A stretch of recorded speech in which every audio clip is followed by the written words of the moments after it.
Welcome to our FTC General Information Workshop.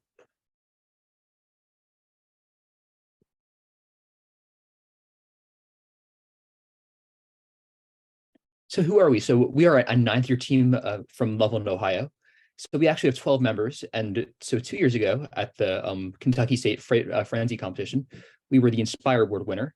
The year before that won the Inspire Award at Ohio State. And we've been an Ohio Showcase team for the last 7 years. So this is the first of a series of 4 workshops. And these are all to impart the learnings that we have from our many years of experience in FTC to you all, and just to share some of our knowledge with you guys. So today's is just general information about the first Tech Challenge competition. And some ones that are coming up are the Build and Robot Control Basics, how to do FTC outreach, and programming in Java and in Kotlin.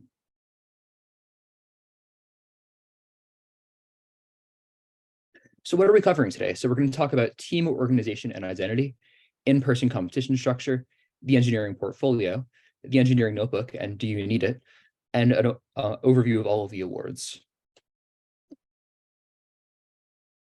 But before we do any of that, I want to talk about the FIRST ethos and what makes FIRST so unique. So it's these 2 ideas of gracious professionalism and cooperation. There's a lot of overlap between them. So gracious professionalism is just the definition is the concept that FIRST is a community before it's a competition. We compete not against each other, but together against the game. We are always working alongside each other to improve as individuals, as a team, and as the FIRST community. And this ties in a lot with the idea of cooperation. And this is just working together against the game. And so why are these important? It's because this is what makes FIRST FIRST. You get into a lot of other robotics competitions, it becomes all about winning.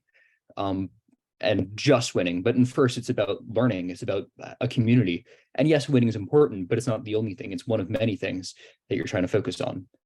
And something else is that you have to be graciously professional to win awards. So judges will be watching during competitions. And if you hope to win awards, do that, because it says on every single award category that you have to show gracious professionalism in all that you do.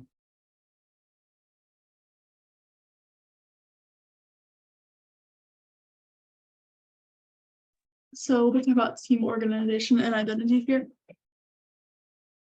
So team structure. So we generally, in our team, we like to divide our team structure into kind of 3 different sub-levels. So at our highest level, we have our team lead. So the team lead will usually be overseeing the team and the tasks they do and helping any sub-teams with anything that they may need help with. Generally, they like to plan outreach and work with our mentors to complete business-related tasks. On our next level down, we have the sub-team leads. So these sub-team leads, we divide our team into 3 sub-teams: the build team, the programming team, and the business team. So the sub-team leads, obviously they're going to lead their sub-team, and they're going to provide help and knowledge to members of the sub-team and communicate with the team lead about what they're doing and how their tasks are going, if they need any help with anything, etc. And then lastly, we have our sub-team members. So our sub-team members work together to create a functional sub-team that can successfully just help the team do whatever task may need to be done, but specifically related to their sub-team. And they can obviously get help from their sub-team lead and team lead if needed. These obviously create structure near the beginning of the season, but they are not completely concrete. Everyone has their own strengths and weaknesses, and we like to try to help accommodate those.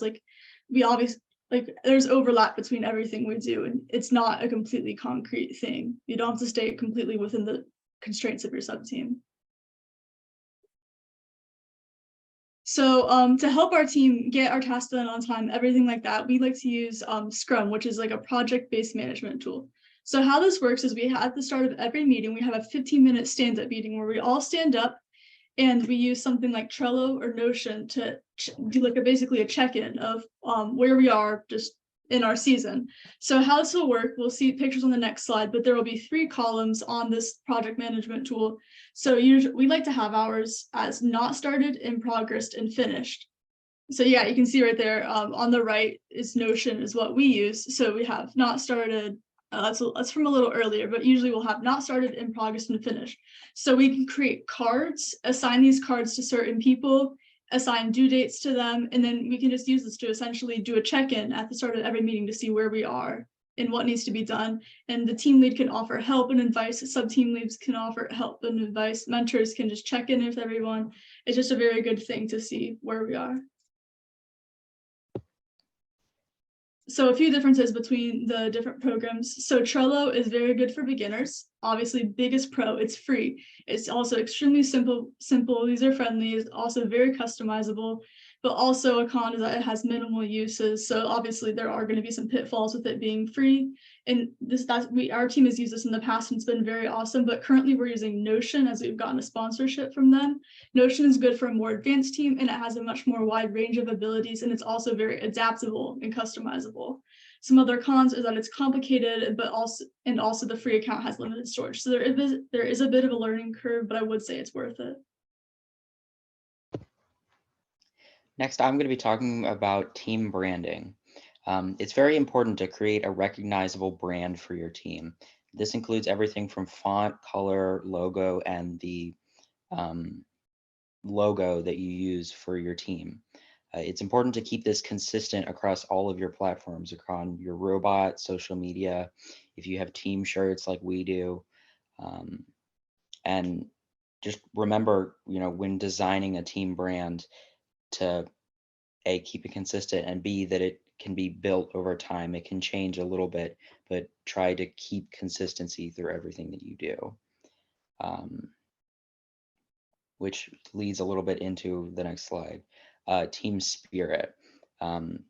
This is important to keep in mind what you wear, what you display in your pits, how you present yourself as a team. If you look, we're all wearing the same outfit.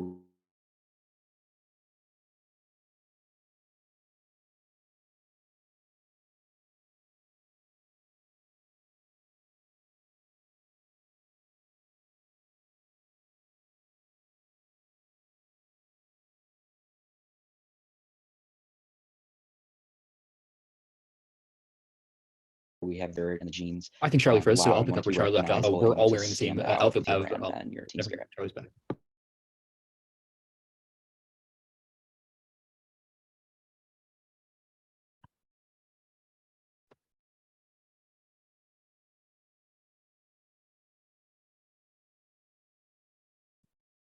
So does anyone have any questions about the material that we just covered? There will be a lot of question breaks coming up. So if you guys have any questions, feel free to ask. We'd love to.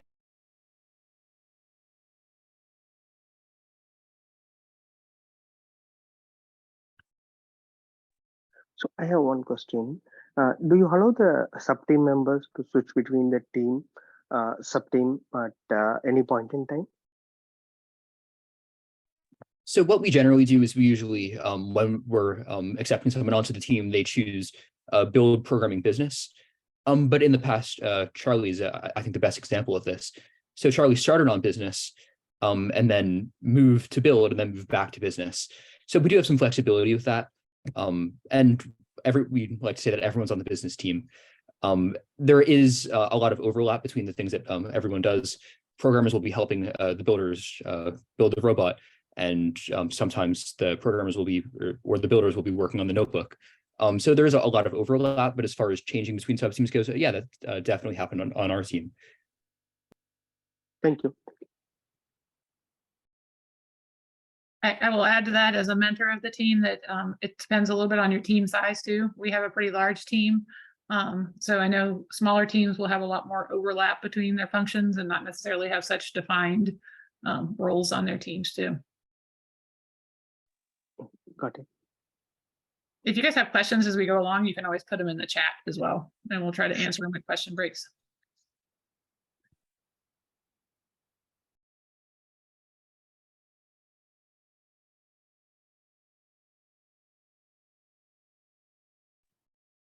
All right, so now we're going to go over your first in-person competition.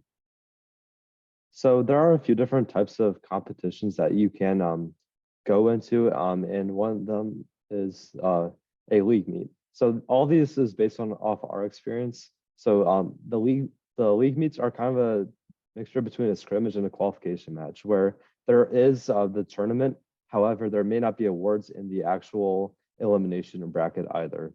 Then there's the scrimmage, which pretty much any team can put on. if they get enough support from and some technical advisors. But almost any team can put one on if they want to. And if you reach out to some teams near you, they might also be having one. That it's always good to go size up your competition maybe before a qualifying tournament to see where you're at compared to other teams. And then there's a qualifying tournament, which has a full set, which is judging, elimination, awards. It has the qualification matches. So this is probably what most regions use. There may be some differences, but basically what you do is you go into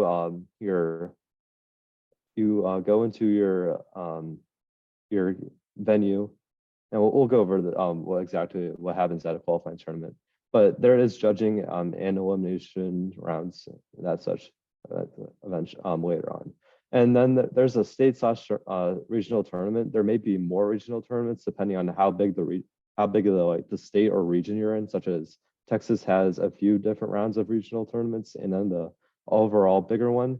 But this is really common to get to advance to Worlds off of where you qualified possibly in the tournaments.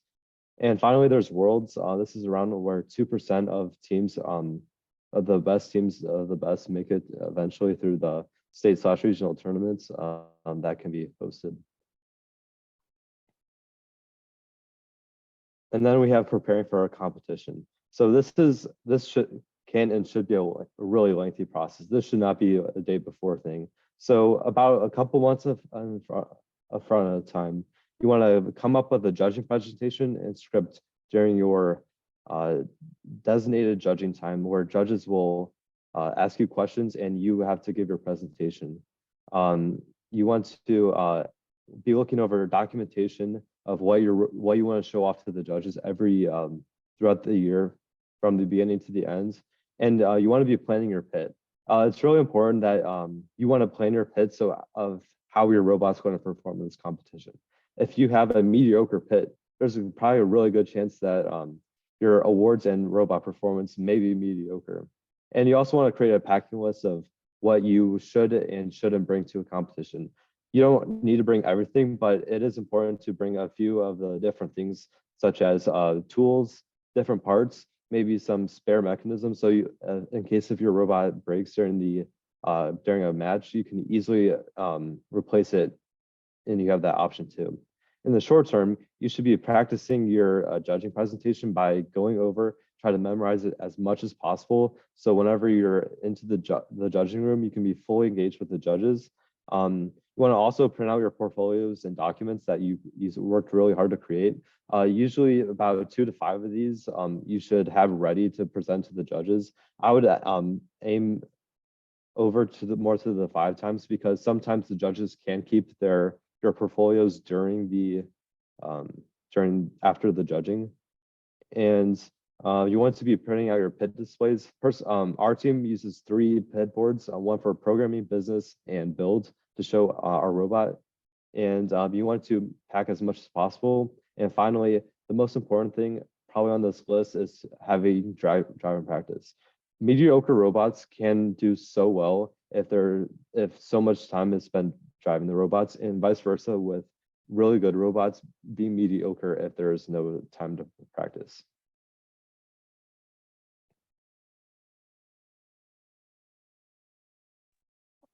And so you actually get to the competition. So here's what it's going to look like. So first there's going to be a check-in. So that's usually either day of or night before the competition. And then after that check-in, you're going to set up your pits. You're going to have your robot inspected to make sure that it's legal. And then you're going to do some drive practice. And next is judging. So that's going to be the day of the competition. Usually, though sometimes there is virtual judging, but for the most part, it is day of the competition in person. So you're going to turn in your portfolio and your control word submissions, and then you're going to give a little 5-minute presentation. And then there's going to be some time for a question and answer from the judges. Following that is a driver's meeting where the refs will be just talking about the rules of the game and anything that might be different between that competition and some other ones, because some refs do score things a little bit differently depending on where you are. So sometimes there will be those differences. So they'll talk about that. And there's also a room for a question and answer in there. After that is opening ceremonies, where the actual competition starts. So there's going to usually be the game reveal video is going to be played, and the sponsor is going to talk about it. And then there's going to talk about first overall, and then finally start off the competition. And then there will be the qualifying matches. And so when the match schedule is initially released, you want to talk to all of your alliance partners and develop a strategy and really be prepared for anything with this. So while you do have that strategy, things definitely do change. Sometimes your robot dies or their robot dies on the field. So you have to be prepared for these things, and then just know what to do if something goes wrong. And just remember, turnaround time can be as little as 8 minutes between matches in a competition. So when you're doing these repairs, you got to remember that the risk versus reward. So you don't want to do a very risky repair if you don't have to, because you only have 8 minutes. Because at the end of the 8 minutes, if your robot isn't working, that's what you have to compete with. And scout other teams during these qualifying matches, because if you can get to the elimination matches, you want to know which teams you want to pick, because which teams will work best with your robot, not which teams are ranked 5th and 6th. And then so you're at the eliminations. So in the eliminations, the first through 4th teams pick alliances. These alliances are generally of 3 teams, so they are picking 2 other teams. But at some smaller tournaments, they will be 2-team alliances. And then these alliances will compete in the elimination rounds to see who's the tournament champion. Then after that is the closing ceremonies, where the awards will be given out. And then you pack up and you go home. That's the end of your tournament.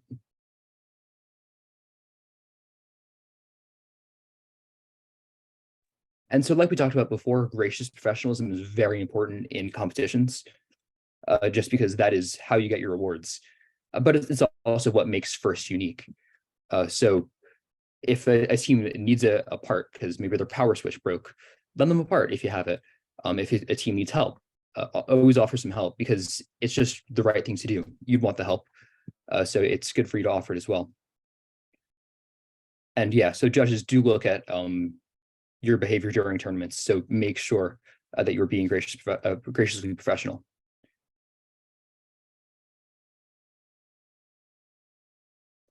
And now we have some more time for some questions. So does anyone have any questions about anything that we've covered so far?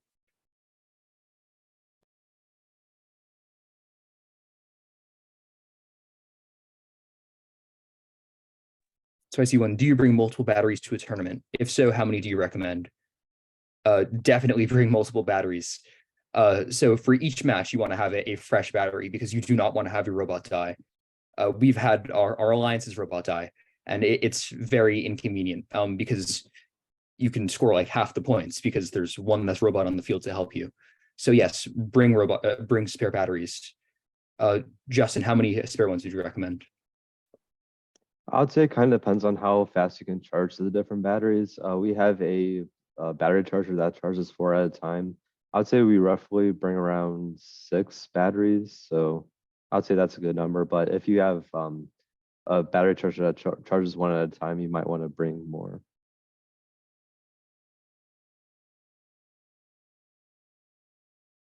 So I see another question in the chat. How do you pick your presentation topic? So the presentation is usually covering everything. So there isn't necessarily one topic. So the whole point is pretty much to convince the judges why you should receive every single award, and you have 5 minutes to do it. So you have to talk about all of your outreach, everything interesting on your robot, all of your design process, really anything that you want the judges to know. You have 5 minutes to tell them, because you can't count on the fact that they're going to ask questions about it. But then more like when you get into the what topics you're choosing to put in the presentation, I guess, if that's what you mean. So like if you're trying to figure out like which outreach to talk about, it's just what has the most impact. What do you think will do the best for you for awards? That's the biggest thing you need to consider when you're trying to figure out what you should be presenting to the judges.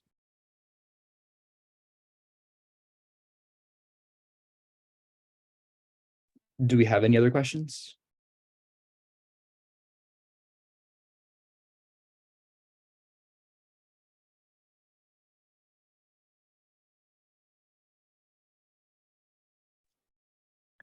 All right, so next we're going to be talking about the engineering portfolio, and engineering portfolio is a big part of all of your competitions.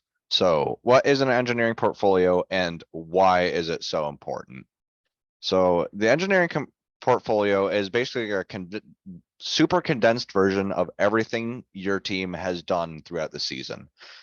It should be highlighting everything important your team has done and tried just condensed really well so that you can just show the judges, hey, this is what we are, what we've done, and why we should win all of these awards. And generally for our portfolio, we have a cover page and team overview. And then we have three sections for engineering, which is our build and design process, programming section, which is talking about our teleop and autonomous periods and everything we've done with code. Then we have a section for outreach, which talks about our everything our business team has done and all the outreach we've done to different companies. And so it's a max of 16 pages and you must have a cover page with everything. And there's a lot that goes into a portfolio and it should be worked on throughout the entirety of the season. And so the overall goal of your portfolio is to be able to fit as much information as possible into that condensed space of 16 pages. And generally first thing you're gonna want to do is think of a one pager and then try and expand all of that information that you can fit on there, and make sure to try and keep all of your build, programming, and outreach stuff evenly distributed, because you don't want to just have a portfolio that is like has 12 pages of stuff about your design process and then little to nothing about your programming and outreach, because then you might get considered for the design award, but you're not going to be seen as well-rounded, and being a well-rounded team leads to you winning the Inspire Award. And on our next slide, we have some examples of our past portfolios, and you can see how almost all of the space is being used, because you want to be able to have as much information on these as possible, because the more information the judges get to see, the more impressive you look and the more likely you are to win awards.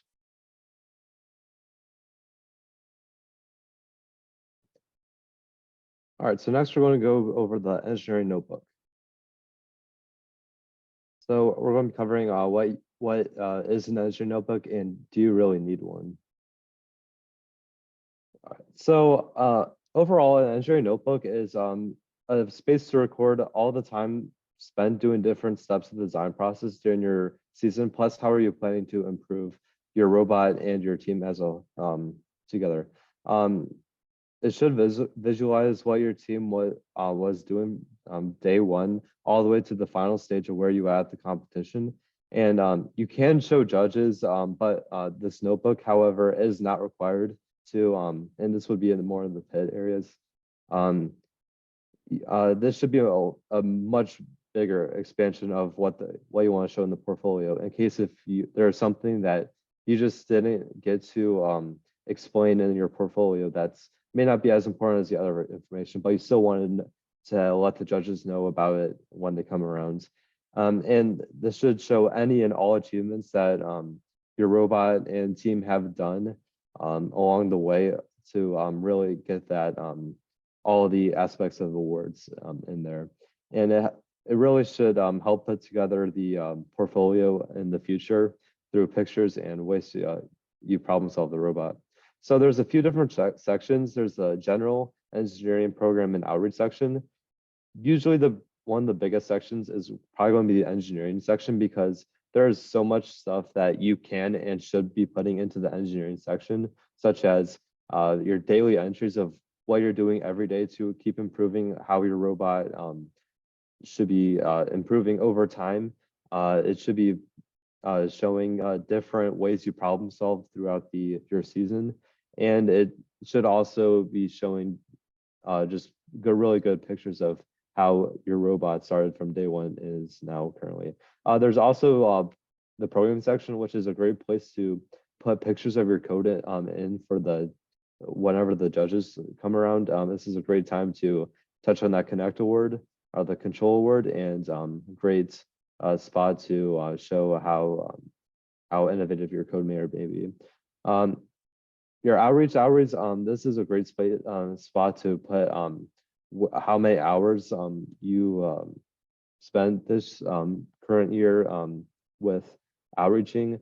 This should show the a few sentences about how impactful each of these outreach events have been towards the community and your team as a whole.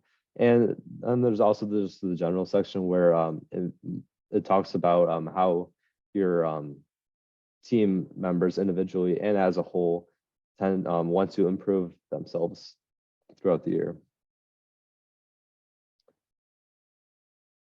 And finally, do you really need an engineering notebook? It's a really good thing to have, even if you're not going to show it off to the judges. It's a great thing to have at your disposal to show how you are improving as a team, and it's going to really help ease up the stress on putting together the portfolio, because you actually remember everything that you documented along the way through your engineering notebook. However, this is going to take a lot of time to do so. Every meeting you have to do some work towards it, and it's not needed at all, which may make it a little pointless. But for us, we would strongly recommend just having a digital one at the very least. So in case if the judges want to, you want to show the judges something, you can just easily pull it up on a computer and show what you may not have been able to present through the portfolio or your PIP presentations. And we have a question break. Anyone have any questions?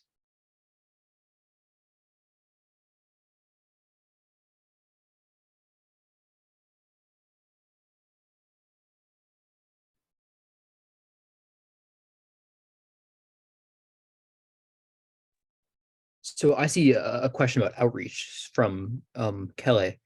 So I have 3 teams, and sometimes they do outreaches together. Can they use the outreach for their engineering notebook? So can they? Yes, but I wouldn't try to focus on it, because if you are going to the same competitions, you're going to be receiving the same set of judges, and they're going to see across their 3 engineering notebooks, they're going to see the same thing 3 times. So it's okay to mention it. And I definitely would, because it's still outreach hours. That's still very important. But I would still try to focus on some events that you do that are unique, because they will be seeing the same thing 3 times. So just remember that.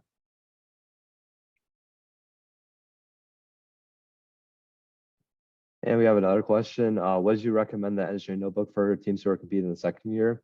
I would say so. This is just my opinion, but I think you've been through a year where you've got to see how your robots may improves. And I think that's a really great experience to remember how you work through those problems, and then you can document them in the future. So you have a little bit better of idea than what you would have your first year.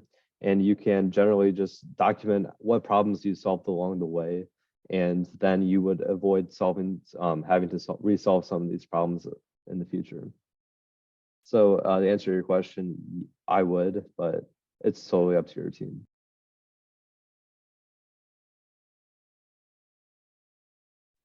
All right, so there's another question. What roles does the strategy team play while the robot is being built? So early in the season, as soon as we get the kickoff, all of our team comes together into a brainstorming session where we pull up the game manual too, and we see what activities can a robot do to score the most amount of points as possible. So we do a difficulty versus reward graph where we see what's the most rewarding, and from there we go in order of what we want to do, and then we start prototyping our robot and going on with our design process from there on.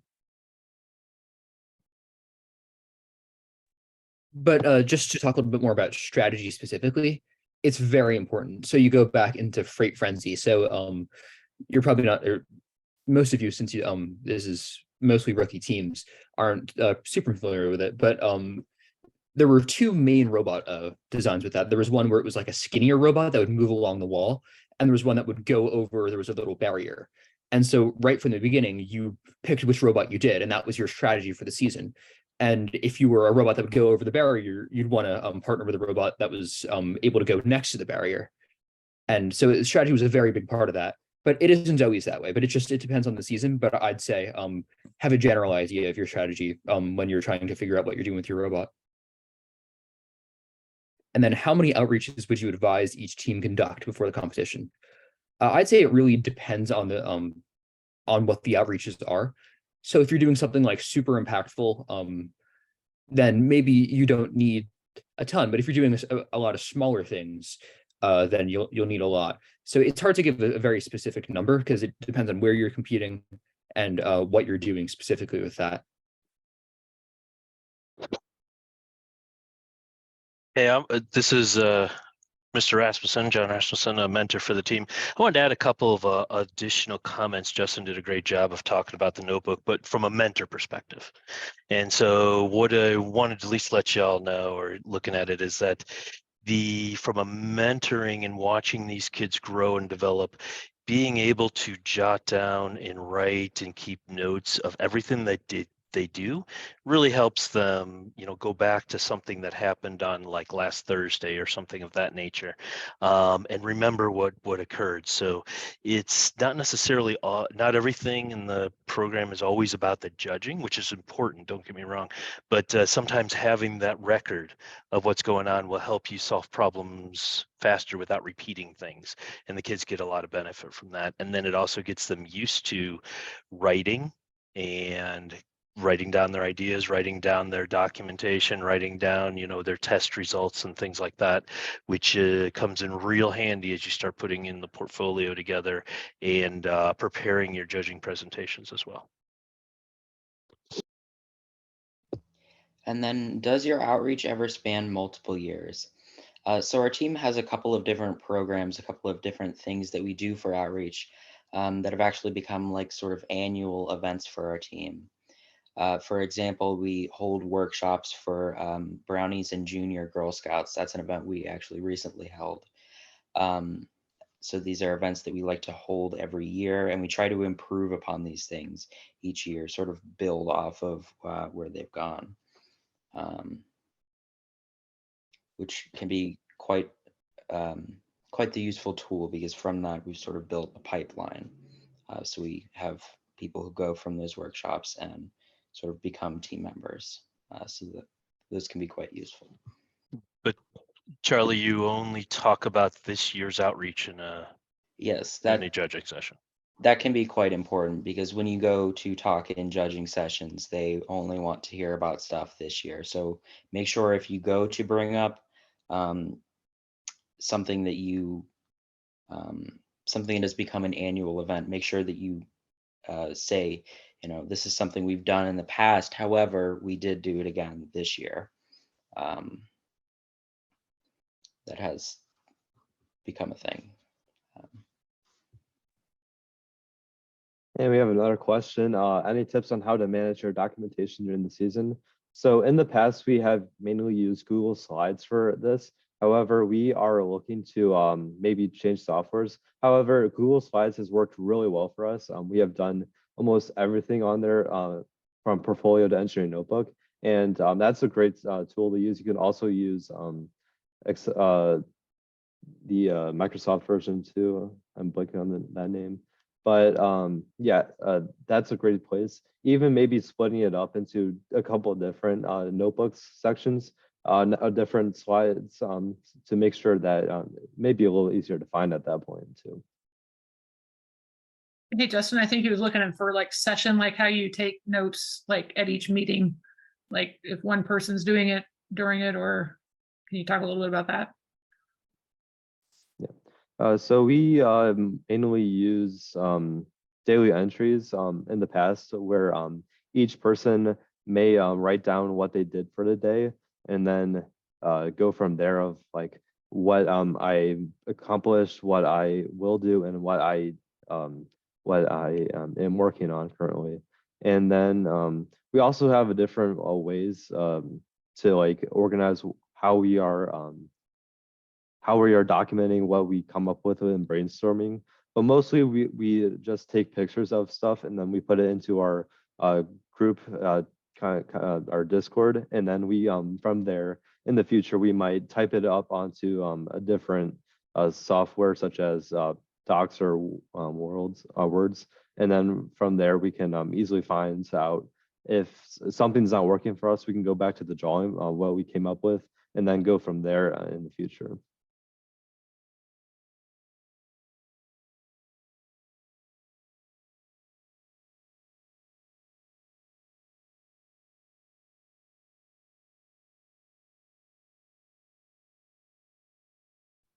If we don't have any questions, actually, do we have any more questions? There will be more question breaks later. So then I think we're good to move on to the next section. So next, we're going to be talking about judged awards. These you get awarded at the end of a competition based on a couple of different things, based on judging sessions and then your interactions with judges who will come around to the pits and usually will ask questions. So the highest award that you can win is the Inspire Award. This lets you move on to the next level. And there's two ways to move on to the next level in FTC. That being to become the first seed alliance, which in layman's terms means you win. You work your way through the tournament and you are the winning alliance. Or you can win the Inspire Award, which is essentially means that you have qualified for all of the other awards and you were selected as the best of the group of people who also qualified for all of those awards. It's a very big award, and we're going to go into more detail for each one of those awards now.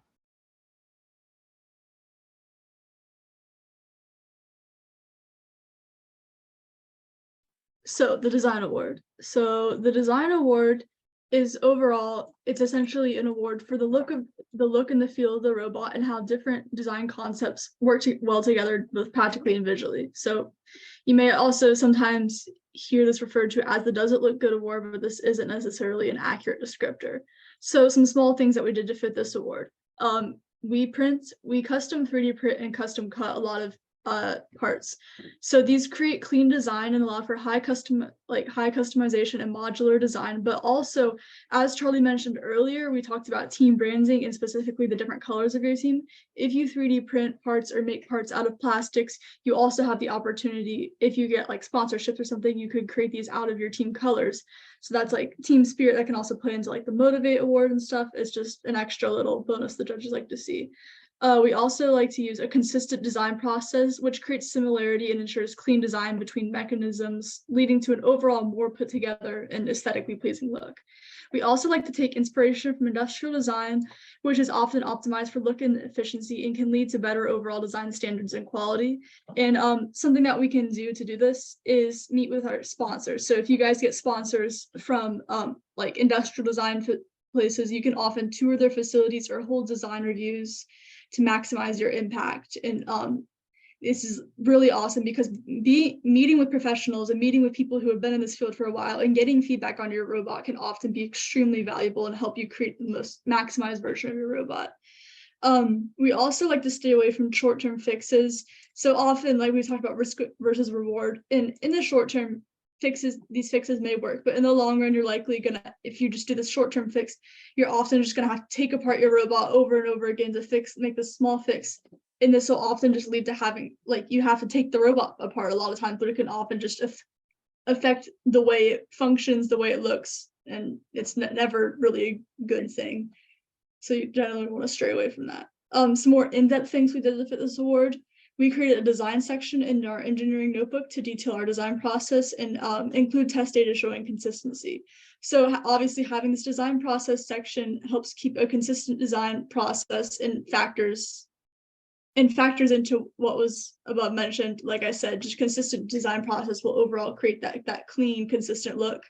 And also the judges really like to see data. So that's, if they see data, they'll often think of the design award as just good for that in general. CADing every part of the robot, it's a huge thing. I cannot stress that enough, but CAD is super important.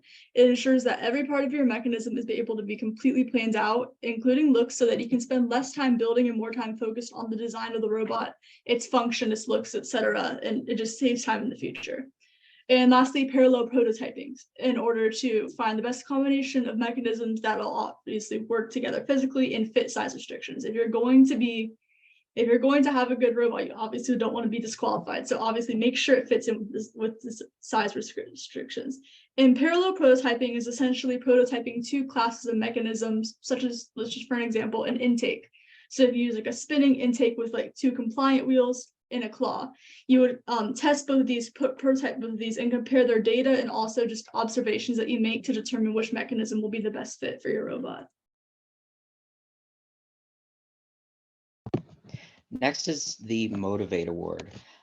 This award is about participating in your community and helping to spread the ideas of FIRST to your community. Events that include, can be included in this category are things like FTC workshops, community events like the farmers market. You can go out and do smaller things like that. You can also hold bigger events like workshops. You can host events. You can go to other events that are being held and participate in them. What's really important is that you're working to reach people in your community and help educate them about STEM and FIRST as a whole. It's really important because it helps get these younger groups interested in STEM and helps build this pipeline and helps to create, the engineers of the future. It can help people discover FIRST and FTC. It's important to document these things, and it's important to host these events. The Motivate Award is given to the team the judges think have done the best job, helping grow that community. Yeah.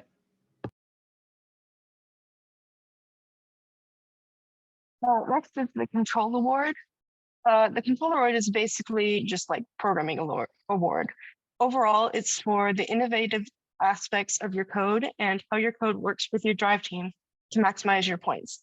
So some smaller things that we did to fit this award was a few weeks before the competition, we perfected our auto and our teleop, and we also worked with our drivers, especially with our teleop, to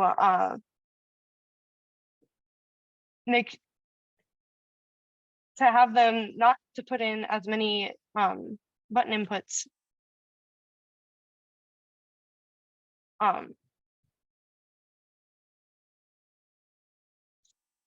We also explained our auto paths and to the judges to make sure that they know how our auto works and how it functions. And we also made sure our autos were very consistent.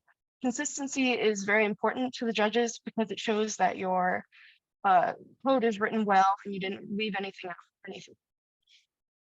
Some more in-depth things that we did to fit the award was we use sensors to improve our robot's performance. For example, we have a sensor in our claw that can tell the drivers if there's a cone in the claw or not, so that they know that they can close the claw and the cone won't fall out. So that's an example of like driver automation, which helps the drivers. And that's really good for the judges to see. We also did things like writing our own PID. We used motion profiling. We wrote our own odometry and other complex algorithms. It's really important to show all the judges all this, like during your presentation, in your portfolio, so that they can see how much work you put in and all the problems that you had to solve, all things like that. Another requirement that you need for this award is the Control Award submission form. In there, you're probably just gonna explain your autonomous, your sensors that you might have used, things like that, and that might be different for each competition.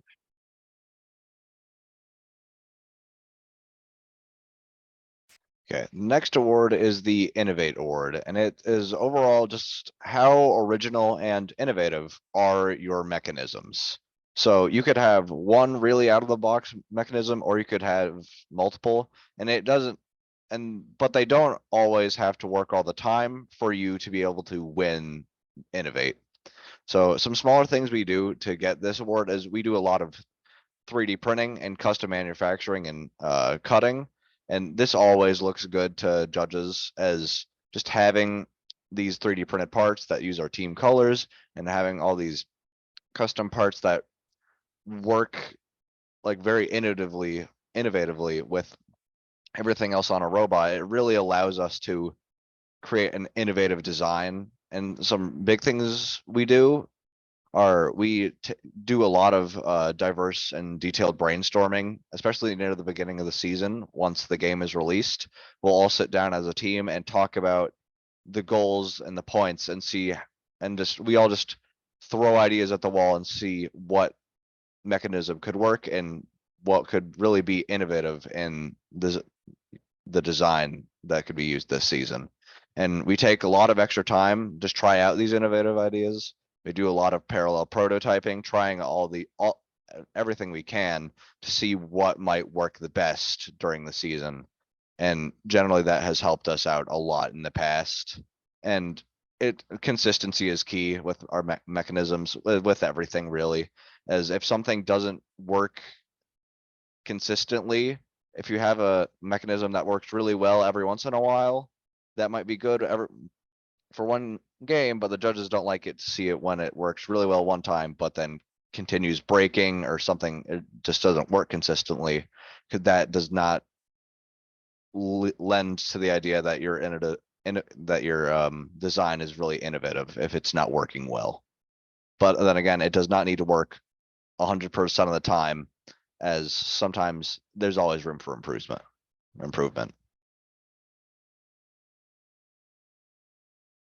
We have several questions in the chat. Do you guys want to answer some of those before we move to the next slide? Yeah, I can go ahead and explain the one about what CAD program we use. So we use the CAD program called SolidWorks, and the reason we use it is because it is an industry standard. If you go around and you look at any big company and just really any household object, it's probably modeled in SolidWorks or some CAD program like that. The big thing that we like to use it is because they have sponsorships that are available for robotics teams. So we were able to get a sponsorship from them and get full licenses for free. It's a very awesome program. Although there is quite a bit of a learning curve, it is very worth it to learn, and it just lets us create super complex models. It's pretty light on a computer usually, and it's just an overall great program.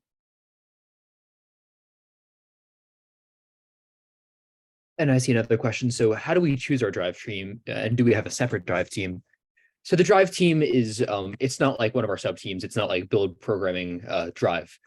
So it's just only for competitions really, and for leading up to competitions, just for practice. So it's just 2 people that are interested in it, of course, and who are the best at it. So during summer competitions and scrimmages, we have some people that'll try out driving, and we'll just see who's best at it. Like I tried out for the drive team, and I scored 4 penalties, and no one lets me ever forget it. I'm not a good driver. But we see who's best at it, who wants to, and who's willing to put in the time, because the drive team, that is one more thing with it.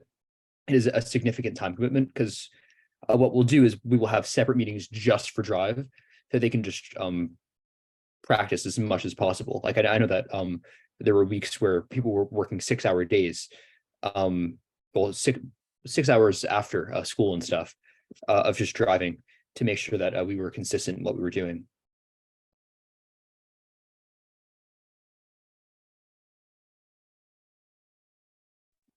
And I see another question on do we all meet together? So yeah, so we meet 3 times a week during the school year, 2 times during the summer, and we meet for 2 hours each meeting. And we all meet together, but generally during the meeting we will split into sub teams, just because it's more convenient for the business team to work together, and for the programming team to work together, than for us all to work as a group, because we all have tasks that are divided up by our sub team pretty much. But yeah, we are spending 6 hours a week in the general school year. Leading up to a competition, we are meeting every night for 3 hours, because we add on an additional hour for presentation practice. And also we will have, like I mentioned before, for the drivers will also, maybe, it depends on which competition you're going to, be meeting for an additional 3 hours. So they will be working potentially 6 hours each day, on robotics, but that also, it depends on what you're doing. Like if you're going to Worlds versus going to a scrimmage, you might not be practicing as much.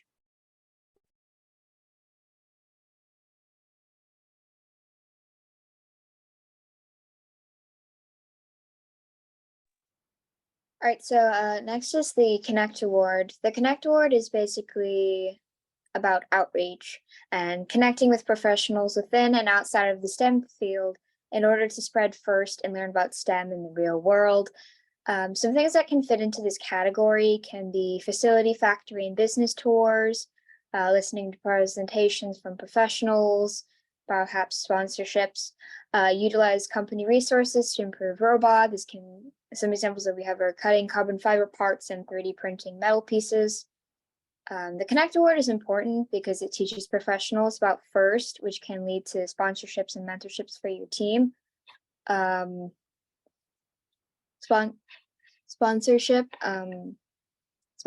are basically financial support for the team's robot and competition feeds. It can also be physical, like programming licenses and building materials. And mentorships are important to help because they can learn about real-world STEM problems and utilize real-world solutions within your team in the game.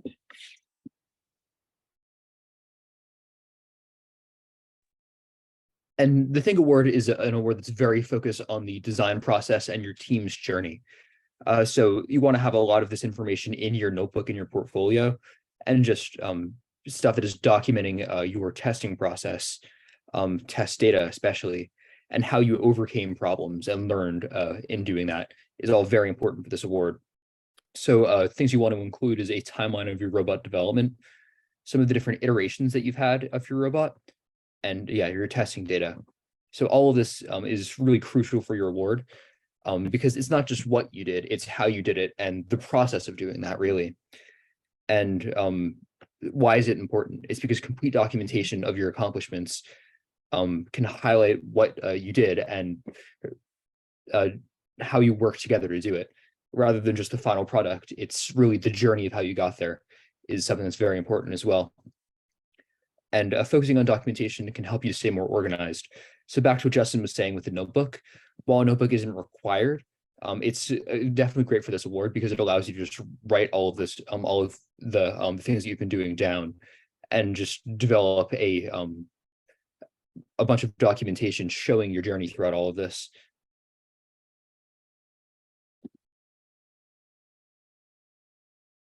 And finally, Inspire. So Inspire is really every award that you just heard combined. So it's how are you the best team? Why are you the best team? It is because you are well-rounded in both outreach awards and build awards. Well, like just robot awards, really. And generally, if you're going to win Inspire, it's because you placed for both a when judges are determining what awards they're giving out, they have a meeting where they nominate different teams for these awards before they're actually presented. And this is completely closed off from the teams. We don't know what happens. But in that meeting, if you are nominated for a robot award and an outreach award, you're eligible for Inspire, is what we've heard.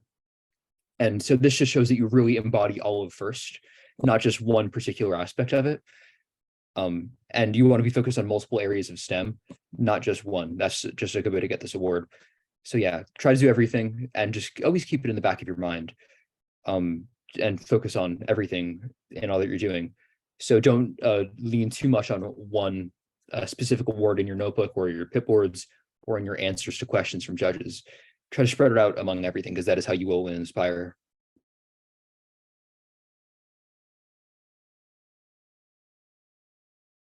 And now our final question break. So if anyone has any questions, ask them now, or you can always come to one of our future sessions and ask them then. So does your team spend time outside of the meeting sessions? So we don't generally meet outside of the meeting sessions, but there's definitely a lot of independent work. So I know that a lot of the programmers have written code at home and then tested it at the meetings.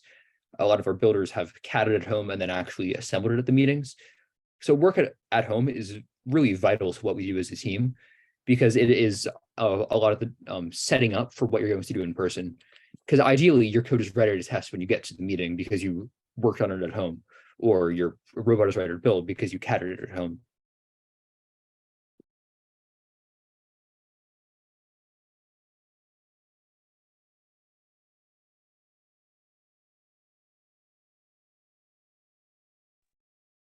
And I I see see we have a another question. Oh, yeah, sorry. Oh, you So go I for see it. we had the question about to win to the design award. Does our robot need to be complex in general, or even if it is simple but well designed, we might still win? So the design award, it's kind of about like I said earlier, you may hear it referred to as the Does It Look Good award. But in general, the design award is kind of like the overall look and feel of the robot. So it doesn't necessarily need to be like very complex. That'd be more so the Innovate award, I believe, because that's about like unique robot design.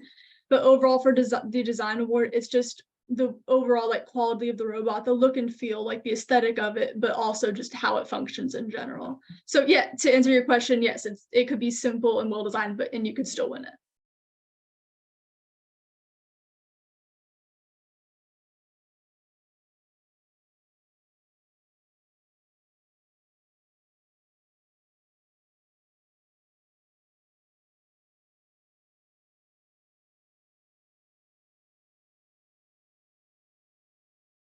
We have a question about what type of 3D printer do we use? So we don't have like a team 3D printer. Our build lead has one, and if I'm being completely honest, I don't know which one he uses. If you want to attend one of our future sessions, I'm sure he will be there and he can answer your question there.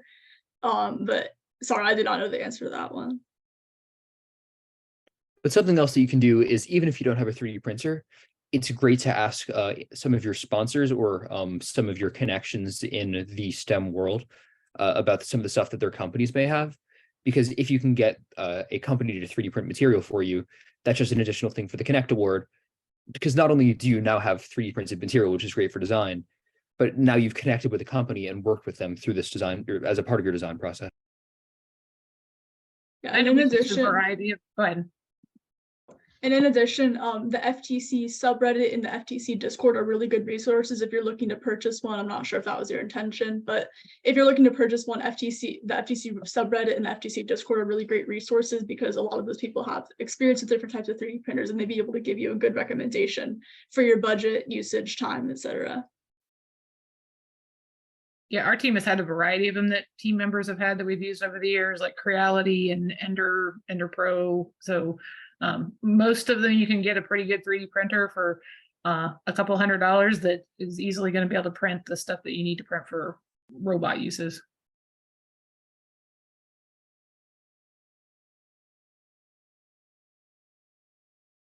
And I see another question. So if any member of the team misses a meeting or a session, then how will they be able to catch up?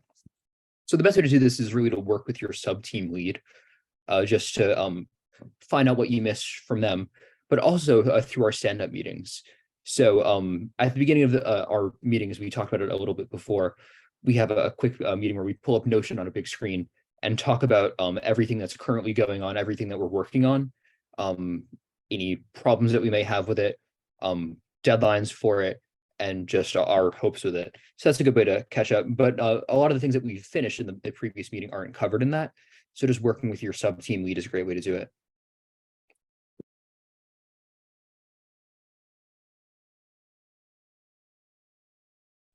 And I see someone has their hand raised. Kelly? Hello everyone. My name is Gele from Lesotho. Could you please help us on which parts to order for the next games that are going to happen around this year?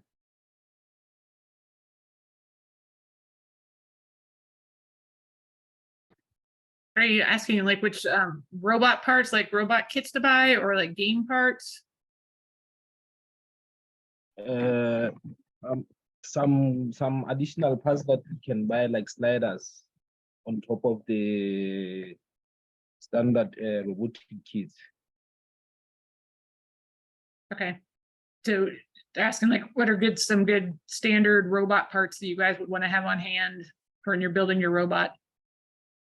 Yeah, so if you check the Go Build a website, Go Build It is a very good, I could pulling it up right now, but they tend to sell like a lot of FTC electronics. So they also sell kits, which I think if you're like a beginner team, those would be really awesome.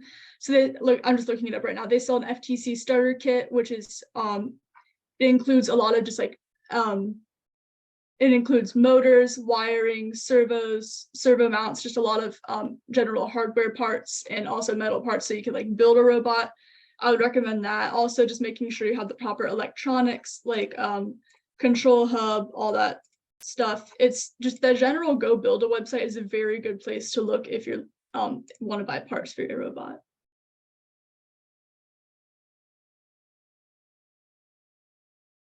I think in the next workshop we do too, you guys will get a little more into depth into some of the build basics and kind of parts and things like that. So I see another question about having a large team. So if you're over 15, so we actually cap our teams off at 15. We never go over 15. We generally actually stick more towards 12 because we find that that's a better number for us, because if we go over 12, we'll have too many members, and then a lot of times we'll have members that are sitting idle because they don't have anything to do, is what we've found. So we've never gone over 15, so we've never had that problem for competitions. And what I would recommend doing is if you are able to split into 2 smaller teams. That's what we've done at Loveland. So we actually a few years ago had a lot of interest in the program. So we used to only have 1 team, and then a second team was created. That's us, the Bionic Tigers. So at our high school, we have 2 FTC teams, and we operate completely separately, compete separately. But that's just because there's so much interest. But it's also allowed us to grow as a program and expand beyond what we've done, because now we have even more outreach, even more learning. So it's been great for us that we have these 2 teams because we had so much interest. But yeah, as far as trying to put more than 15 on a team, I don't have any advice on that. I see we have a question. Oh, sorry. I've known teams that have done that just because limitations, they weren't able to start a second team for financial reasons or whatever. Typically, the people that go to the competition are the people that are putting in the most time and work on the robot and getting ready for the competition. It's kind of how they've approached it. It really kind of depends on the situation for the team, but like Jack said, if possible, we'd always recommend starting another team, but if not, then it's kind of looking at who's going to be the most necessary people to understand the robot and the work that's being done and how to run it and, present at the competition. Yeah, I see there's a question here about CNC manufacturing for FTC. So I'm not the most experienced in this, so forgive me because it's probably going to be a pretty simple question. But yes, I would highly recommend CNC manufacturing. That's allowed us to cut more like complex parts, like cut metals and stuff, which we obviously can't really do with the supplies that we have at our school. And in addition, it's a really, really good outreach opportunity because you can go and contact companies that may have CNC manufacturing tools. And then that's a very good, just you get to work with them, develop that relationship, look into a sponsorship and stuff like that. It's overall a very good opportunity that we would recommend.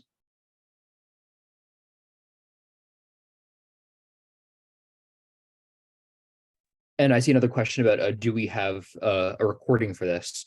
So yes, there's going to be a recording, and we're going to post it on YouTube after this.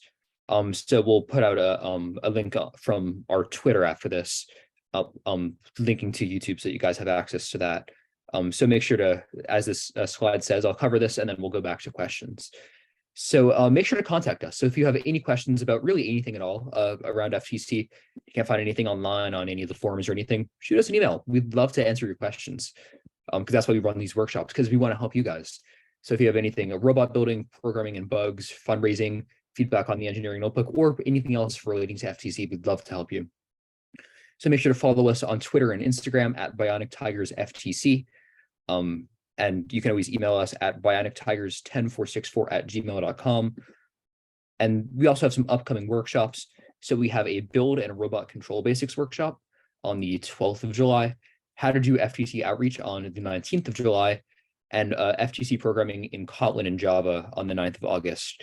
And these will just go more in depth on these specific topics like programming, build, and outreach.